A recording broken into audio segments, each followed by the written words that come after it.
12वां भाव मोक्ष त्रिकोण का भाव, जिसको बहुत ही बुरा माना गया है। 12वें भाव को कहा जाता है कि ये आपको हॉस्पिटलाइजेशन दे देता है, ये आपको जेल यात्राएं करवा देता है, ये आपके खर्चे अनाप शनाप करवा देता है। और यहाँ पर शुक्र को बहुत अच्छा माना गया है। कहते हैं यहाँ आकर शुक्र उच्च का हो जाता है। बहुत सारे ग्रंथों में अलग अलग बातें लिखी गई हैं। किसी में लिखा है कि यहाँ पर शुक्र होने से व्यक्ति परिस्त्रीगामी हो जाता है, वैश्यावृत्ति तक भी कर डालता है। और किसी ग्रंथ में ये लिखा हुआ है कि यहाँ पर शुक्र होने से व्यक्ति में साधु स्वभाव आ जाता है, वो साधु बन जाता है, बहुत भक्ति कर लेता है और मोक्ष भी प्राप्त कर सकता है। अब कौन सी बात सही है, कौन से ग्रंथ की बात माने? तब आज हम जिस निष्कर्ष पर पहुंचे, हमने सभी ग्रंथों में खूब जाके स्टडी की और उसके बाद में आज जो निष्कर्ष हम आपके सामने लेकर आए हैं, आज आप सही में जानेंगे कि 12वें भाव में, यहाँ पर मोक्ष त्रिकोण के 12वें भाव में बैठा हुआ शुक्र सही मायने में क्या फल देता है। और आपके शुक्र अगर 12वें भाव में, तो आपके लिए ये वीडियो बहुत ही अति आवश्यक हो जाती है। और आपके शुक्र किसी भी भाव में बैठे हो, हमने सभी भावों की वीडियो बनाई है अभी तक और उन सभी वीडियो के लिंक डिस्क्रिप्शन में दे रहे हैं। आपके शुक्र जिस भी भाव में हो, आप अपनी वीडियो जाकर लिंक पर क्लिक कर देख सकते हैं। डिस्क्रिप्शन में जाएं, वहां देखें। और ये वीडियो बहुत ही, हम कह सकते हैं, इतनी ज्ञानवर्धक होने वाली है क्योंकि 12वें भाव को अगर आपने नहीं समझाना तो जीवन में आप मोक्ष तो क्या, आप धन को ही नहीं संभाल पाएंगे। 12th हाउस कुंडली का बहुत ही, हम कह सकते हैं, जरूरी भाव है, जिसको जानना, जिसको समझना बहुत जरूरी हो जाता है। और आपको डरने की जरूरत नहीं है। इस भाव में आपके किसी भी तरह के शुक्र बैठे हों, कितना भी अशुभ फल क्यों ना दे रहे हो, वो आज हम आपको जो सटीक उपाय बताएंगे, वो उपाय करने के बाद आपके अशुभ से अशुभ शुक्र शुभ फल देना शुरू कर देंगे। और यहाँ जो उच्च का शुक्र बैठा होता है, वो आपको धन लाभ भी करवाएगा, आपको जीवन में भोग की सामग्रियाँ भी दिलवाएगा। तो बहुत ही ज्ञानवर्धक ये वीडियो होने वाली है। और आपसे आग्रह करेंगे कि कमेंट में जय माँ लक्ष्मी लिखकर कमेंट अवश्य करें, जिससे हम माँ लक्ष्मी से प्रार्थना करेंगे कि आपके धन धान में वो वृद्धि करें। और आपने अगर अपने ही चैनल को अब तक सब्सक्राइब नहीं किया, आप चैनल पर नए हैं तो चैनल को सब्सक्राइब करें, बेल आइकन को बटन को अवश्य दबाएं, जिससे जब भी हम कोई नई अच्छी जानकारी की वीडियो अपलोड करें, वो सबसे पहले आप तक पहुंचे और आप हमारी किसी भी जानकारी से वंचित ना रहें। क्योंकि भविष्य में हम आपको ऐसी बढ़िया बढ़िया जानकारियाँ देने वाले हैं, जिससे आप अपने जीवन के स्तर को बहुत ही ऊपर उठाएंगे और जीवन में बहुत ही लाभ प्राप्त करेंगे।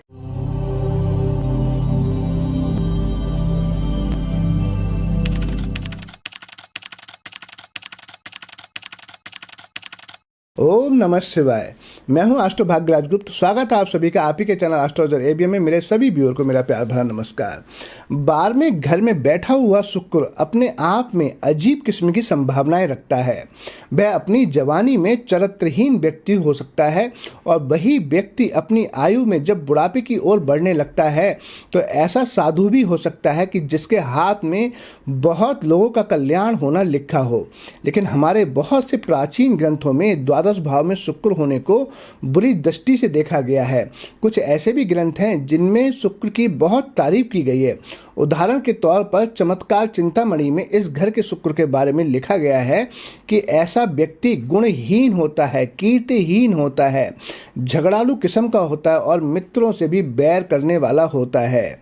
और हमारे ज्योतिष के दूसरे महान ग्रंथ फल दीपिका में इस घर के शुक्र के बारे में कहा गया है कि ऐसा होने से व्यक्ति धनवान, तेजस्वी तथा स्त्री सुख से युक्त होता है। वास्तव में ये दोनों वर्णन शुक्र के साथ पूरा न्याय नहीं कर रहे हैं। शुक्र के प्रभाव को इस स्थान में समझने के लिए हमें और भी बहुत बातों का ध्यान रखना होगा।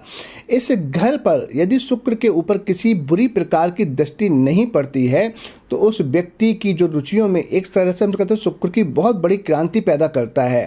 ऐसा इंसान अपनी 27 साल की उम्र तक अपनी कीर्ति की कोई इतनी बड़ी चिंता नहीं करता।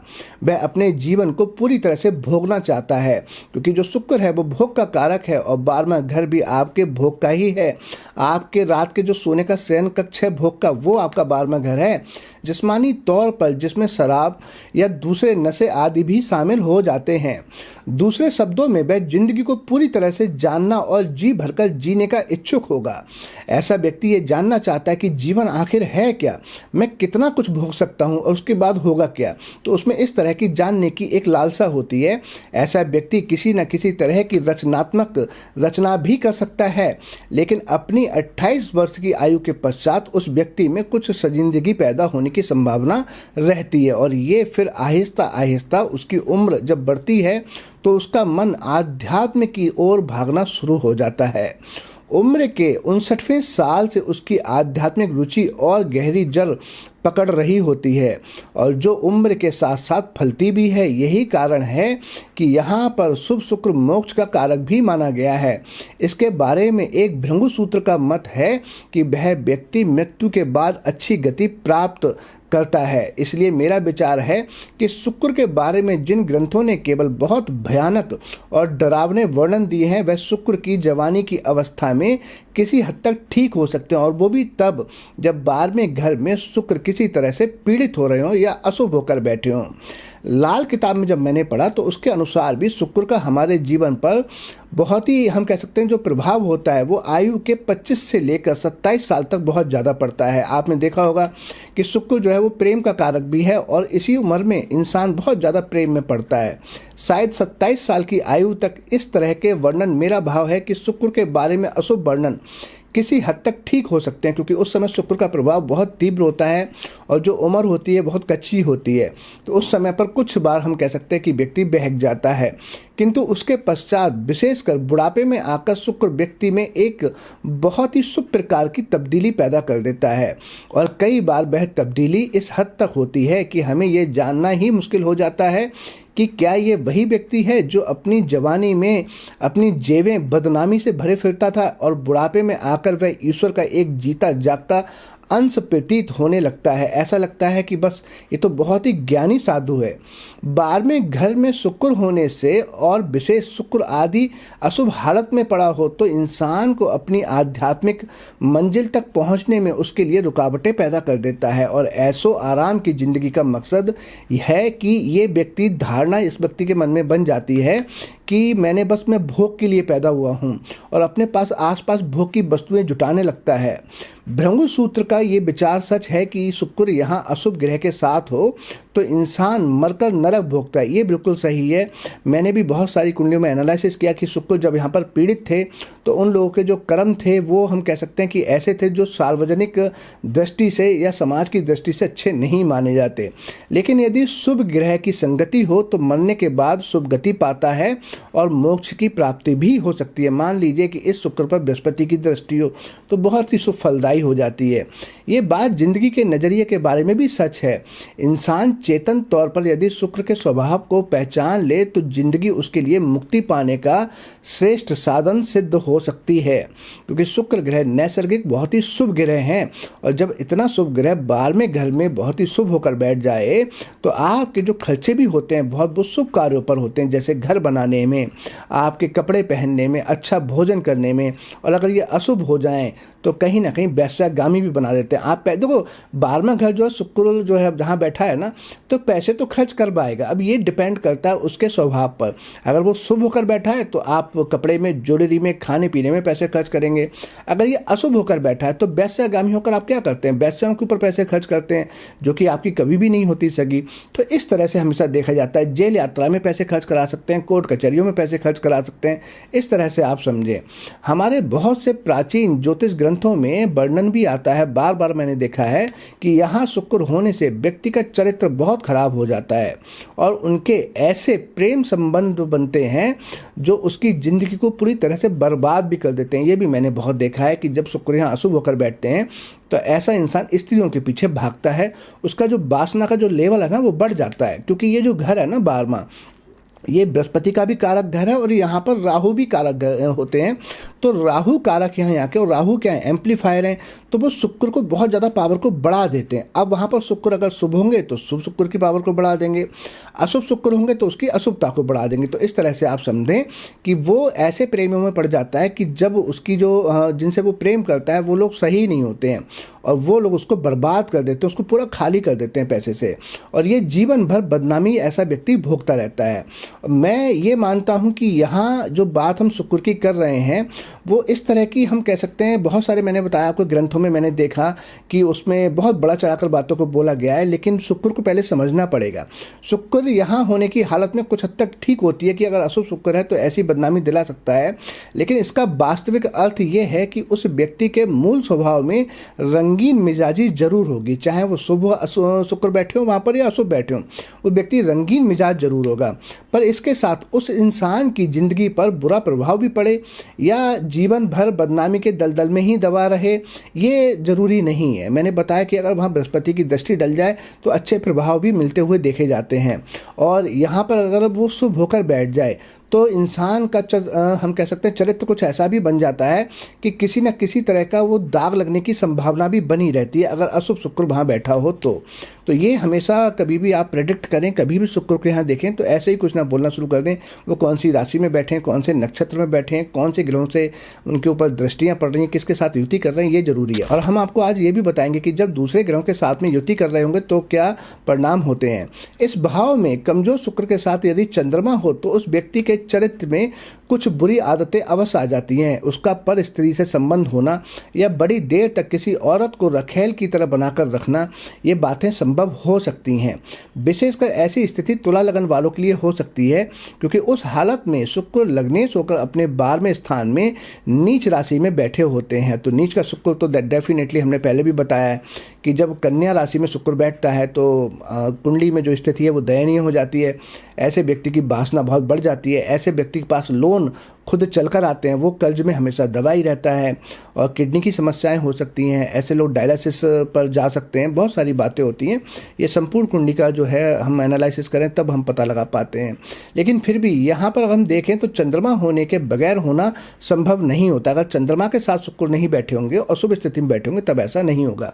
इसका कारण ये है कि चंद्रमा होने के बगैर होना संभव क्यों नहीं होता, क्योंकि चंद्रमा हमारे मन का कारक है और चंद्रमा लाल किताब के अनुसार भी देखें तो 12वें घर में बहुत अशुभ हो जाता है।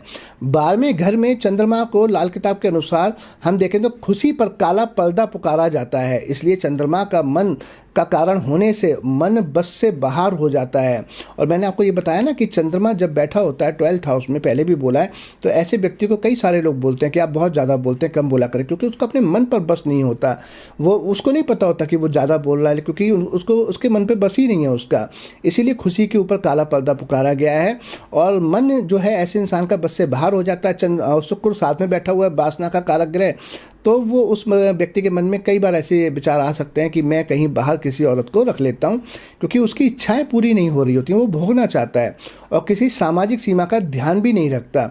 उस हालत में जवानी का कुछ हिस्सा इस तरह से पर स्त्री संबंधों के कारण खराब हो जाता है। देखने में आया है कि यदि इस घर में शुक्र के साथ बृहस्पति हो तो ऐसे संबंध आमतौर से गुप्त रहते हैं, क्योंकि बृहस्पति यहाँ पर शुभ फल प्रदान कर देते हैं, वो यहाँ का इसी घर के कारक ग्रह हैं। ऐसी स्थिति में उस व्यक्ति के चरित्र में कमी तो हो सकती है, लेकिन सामाजिक तौर पर बदनामी हो ये जरूरी नहीं होता। हाँ, यहाँ पर अशुभ मंगल या शनि का शुक्र के साथ होना बदनामी का कारण बन सकता है। मेरे अपने विचार से वृष लगन वालों के लिए 12वें घर में बैठा हुआ शुक्र कोई बहुत अशुभ फल नहीं देता। कई बार देखने में आ जाता है कि यहाँ शुक्र होने से व्यक्ति की धन कमाने की शक्ति और भी बढ़ जाती है। यहाँ शुक्र व्यक्ति को भोग विलास की चीज़ों की ओर, आराम से रहने की इच्छा आदि को तेज कर देता है, जिसकी वजह से वो व्यक्ति पैसा कमाना चाहता है। आप देखेंगे जिनके भी शुक्र यहाँ पर अच्छे हैं ना, जिनका प्रभाव अच्छा है, वो सुबह अपने काम के लिए बहुत जल्दी निकलते हैं और रात को देर तक आएंगे, क्योंकि वो पैसा कमाना चाहते हैं ज़्यादा। वहीं पर साथ में बैठा हुआ मंगल उसमें ये हिम्मत पैदा कर देता है कि वह अपने जीवन के सुख साधनों को पैदा करने के लिए पूरी तरह से कोशिश करे, क्योंकि मंगल आपकी ऊर्जा का कारक है, आपकी हम जो आप बॉडी में एनर्जी है उसका कारक है। तो ये दोनों ही काम करेगा। मंगल जब बैठा होगा शुक्र के साथ 12वें घर में तो एक तरफ आपकी ऊर्जा बढ़ाएगा। अब ऊर्जा केवल एक ही जगह तो नहीं बढ़ाएगा, ऊर्जा अगर वो आपको काम करने की, पैसा कमाने की भी बढ़ा रहा है तो कहीं ना कहीं वासना की भी थोड़ी सी बढ़ा देगा, कोशिश भी करेगा ऐसा, और उसमें धन कमाने की हिम्मत भी हो ऐसा भी देखा जाएगा। साराबली नामक ग्रंथ में कहा गया है कि यहाँ शुक्र होने से व्यक्ति आलसी होता है और साथ में लिखा है कि वह व्यक्ति सुखी होता है। मेरे विचार में वृष लगन वालों के लिए उस व्यक्ति का आलसी होना सच से बहुत दूर लगता है। लाल किताब में 12वें भाव के शुक्र की बहुत ही प्रशंसा की गई है। लाल किताब के एक फरमान के अनुसार यहाँ बैठा हुआ शुक्र आड़े वक्त में हर जगह सहायता करने वाली साक्षात देवी होती है और यहाँ पर शुक्र व्यक्ति को भव सागर से पार करने वाली गाय की तरह सहायता भी करता है। यदि हम ध्यान से देखें तो शुक्र पत्नी का कारक है और इसका अर्थ यह है कि उस व्यक्ति की पत्नी उसके जीवन में बहुत बड़ा योगदान करती है। उसकी पत्नी का अपना भाग्य ही उसको हर मुसीबत से बाहर निकाल लेता है। यदि वह व्यक्ति अपनी पत्नी अर्थात जीवन के इस भवसागर से पार करने वाली गौ की हर तरह से इज्जत करे तो उसकी पत्नी उसके भाग्य की बहुत बड़ी मालिक होगी। ऐसे व्यक्ति के जन्म के समय बेशक धन के नाम पर मिट्टी उड़ती हो, लेकिन शादी के दिन से उसका भाग उदय होना शुरू हो जाता है। ऐसी हालत में पति और पत्नी का आपसी सुख कम से कम 37 साल तक जरूर रहेगा। यहाँ कहने का भाव ये है कि शादी के 33 या 37 साल की आयु तक पति पत्नी का वियोग नहीं होगा। लाल किताब में ही आगे वर्णन आता है कि हर मुसीबत के समय पहले उस व्यक्ति की पत्नी खुद मुसीबत झेलेगी, उसके बाद ही पति को कोई तकलीफ होगी। और ऐसा मैंने बहुत सारी कुंडलियों में देखा। ये बात बिल्कुल सही है कि जब शुक्र 12वें वाले पर कोई विपदा आती है तो उसकी पत्नी वो विपदा अपने ऊपर पहले ले लेती है। एक कुंडली में हमने देखा जिसमें उनकी पत्नी का एक्सीडेंट हुआ और पूरा सर पे हम कह सकते हैं बहुत सारे स्टिच आए और उनके पति पर उनकी देखें तो कोई कष्ट आने वाला था, वो टल गया। इसलिए उस व्यक्ति की औरत की सेहत ज़्यादा अच्छी नहीं रहती, क्योंकि वह मर्द के बुरे वक्त को अपने ऊपर बार बार झेलती हुई अपने जीवन का काफ़ी हिस्सा अपने परिवार पर ही लगा देती है। ऐसी हालत में उस व्यक्ति के भाग्य में और भी उन्नति होगी यदि वह औरत के नाम पर या अपनी पत्नी के हाथों से दान करवाता रहे। ऐसा करना उसकी पत्नी के बारे में बहुत अच्छा फल देगा। साथ में ये शर्त भी है कि यदि ऐसा व्यक्ति नास्तिक हो या परमात्मा को याद ना रखे तब पत्नी की सहायता भी उसके भाग्य को इतना सामर्थ्य नहीं दे सकेगी। लाल किताब में जिक्र आता है कि उस व्यक्ति के 12वें स्थान में शुक्र होता है। यदि वह मुसीबत के वक्त अपनी औरत के हाथों में शाम के समय नीले रंग का फूल बाहर कहीं सुनसान जगह पर दबा दे तो उसके जो दुख हैं वो दूर हो जाएंगे। वह स्वास्थ्य का दुख हो या धन का दुख हो या जीवन में किसी और प्रकार का दुख हो। लाल किताब के उसूलों के अनुसार 12वां घर बृहस्पति और राहु दोनों का पक्का घर है। जब राहु की 12वें घर पर छाया पड़ती है तो वह यहाँ बैठे हुए शुक्र के फल को खराब कर देता है। इसलिए फूल जो है वो शुक्र है और राहु नीले रंग को बाहर जमीन में दबाने से यह अशुभ असर दूर होने में बहुत ही सहायता मिलती है। यदि उस व्यक्ति के घर में गाय हो तब तो और भी शुक्र का फल बहुत ही अच्छा हो जाता है, क्योंकि गाय शुक्र की कारक है और जब शुक्र घर में ही स्थापित हो जाता है तब वह साक्षात मुसीबतों को काटने वाली तलवार की तरह अपना असर देती है। ऐसी गौ माता उस व्यक्ति के जीवन में हमेशा ही बहुत ही शुभ फल प्रदान करेंगी। उसके घर में जब भी कोई दुख आएगा तो गौ माता उससे उसकी रक्षा करेंगी। 12वें घर में शुक्र के साथ बृहस्पति का होना बहुत ही शुभ माना गया है। इसका कारण यह है कि काल पुरुष कुंडली में 12वें घर में मीन राशि पड़ती है और ऐसी स्थिति में व्यक्ति को गृहस्थ सुख पूर्ण रूप से प्राप्त होते हैं और आध्यात्मिक विकास के लिए भी इसका फल बहुत ही शुभ मिलता है। कुछ हालातों में यदि किसी बुरे ग्रह की दृष्टि ना हो तो उस व्यक्ति को विदेश से भी शुभ संबंध रहते हैं और विदेश से बहुत ही अच्छे लाभ प्राप्त करता है बिजनेस में, या हम कह सकते हैं किसी न किसी रूप में विदेश से लाभ प्राप्त होता है। लेकिन यदि राहु या बुध की दृष्टि इन पर पड़ती हो तब ऐसे व्यक्ति को सट्टे आदि के काम अशुभ फल देते हैं। ऐसे लोगों को कभी भी शेयर मार्केट में पैसे नहीं लगाने चाहिए, बिटकॉइन जैसे मार्केट में पैसे नहीं लगाने चाहिए। इस घर में शुक्र के साथ सूर्य का होना धन के लिए तो बहुत बुरा असर नहीं देता, लेकिन पत्नी की सेहत के लिए अच्छा नहीं होता। बेशक पत्नी की कोई हम कह सकते हैं विशेष बीमारी ना हो, किंतु फिर भी किसी न किसी रूप में उसके शरीर में कमजोरी, दर्द आदि रहने की संभावना बनी रहती है। हो सकता है कि उसको कोई स्त्री से संबंधित रोग हो जाए। इस घर में शुक्र के साथ चंद्र का होना अच्छा नहीं है, क्योंकि लाल किताब के अनुसार 12वें घर में चंद्रमा खुशी पर काला पर्दा कहा गया है और इससे पत्नी के मन की अवस्था बहुत अच्छी नहीं रहती तथा जीवन में जो भोग सुख से खुशी से प्राप्त होने थे वो अब किसी न किसी रूप में कमी रह जाएगी उसमें। और कुछ हालातों में उस व्यक्ति की पत्नी का अपनी सास के साथ कोई विशेष प्रेम भी नहीं रहता और उनसे कहीं ना कहीं वैचारिक मतभेद भी रहते हैं। दूसरे शब्दों में हम कहें तो उनके संबंध अच्छे नहीं होते अपनी सास के साथ में। इस घर में शुक्र के साथ मंगल हो तो काम वासना सामान्य से कुछ अधिक रहती है तथा जिसके फलस्वरूप कई बार बदनामी होने का डर भी बना रहता है। लाल किताब के अनुसार शुक्र के साथ मंगल दुनियावी चीज़ों की तरफ मोड़ देता है और उसमें पर स्त्री या पर पुरुष से संबंध रखने के विचार ना चाहते हुए भी मन में बार बार आते ही रहते हैं, बलबते रहते हैं। यहाँ शुक्र के साथ बुध का होना अपनी उम्र और सेहत के लिए तो अच्छा फल देता है, किंतु जब उस व्यक्ति की लड़की का जन्म होता है तो उसके गृहस्थी पर इसका अच्छा असर नहीं पड़ता देखा गया है, और किसी न किसी रूप में उस व्यक्ति की बुआ या बहन के लिए भी इसका फल स्वास्थ्य के लिए या आर्थिक स्थिति के लिए अच्छा नहीं होता, गृहस्थ सुख के लिए भी अच्छा नहीं माना गया है। यहाँ पर शुक्र के साथ शनि का होना अशुभ असर नहीं देता, इससे उस व्यक्ति की गृहस्थी का सुख बना रहता है, और शुक्र के साथ काम, सजावट की चीज़ें, खेती बाड़ी आदि जैसी चीज़ें व्यक्ति को बहुत ही लाभ पहुंचाती हैं। यहाँ पर शुक्र के साथ राहु का होना अच्छा फल नहीं देता। यहाँ पर राहु विशेष तौर से शुक्र के फल को खराब करते हैं। मैंने पहले ही बताया राहु एम्पलीफायर है, और शुक्र का क्या है, शुक्र धन है, लक्ष्मी है, वासना है, उसको और ज़्यादा एम्पलीफायर कर देते हैं। दूसरे शब्दों में राहु के काले धुएँ से शुक्र की खूबसूरती धुएंदार बन जाती है, जिनका पत्नी के स्वास्थ्य पर बुरा असर पड़ता हुआ देखा गया है। इस घर में शुक्र के साथ केतु का होना कोई इतना बुरा असर नहीं देता, लेकिन कुछ हालातों में लड़के की पैदाइश में देरी होने की संभावना बनी रहती है, या लड़का जब पैदा हो तो उसको कोई शारीरिक समस्या हो, ऐसा हो सकता है। लेकिन मोक्ष के लिए ये बहुत ही अच्छा फल होता है, क्योंकि यहाँ पर केतु भी उच्च के होते हैं और शुक्र भी उच्च के होते हैं काल पुरुष कुंडी के हिसाब से, तो वो व्यक्ति मोक्ष तो प्राप्त कर ही लेता है। ऐसे व्यक्ति की आप निशानी देखेंगे कि ऐसा व्यक्ति बहुत कम बोलता होगा, लोगों से मिलना जुलना बैठना उसको कम पसंद होगा, और जिन लोगों को ऐसा होता है तो नेचुरल है कि उन्होंने मोक्ष प्राप्त कर लिया, वो किन्हीं बहुत ज़्यादा चीज़ों के चक्कर में पड़े ही नहीं रहते हैं। तो आज हमने आपको संपूर्ण जानकारी दी कि शुक्र जब 12वें घर में बैठे होते हैं तो क्या फल देते हैं। हमने ये भी बताया कि जब दूसरे ग्रहों के साथ बैठे होते हैं तो जीवन पर क्या परिणाम होते हैं, और साथ में आपको उपाय भी दिए।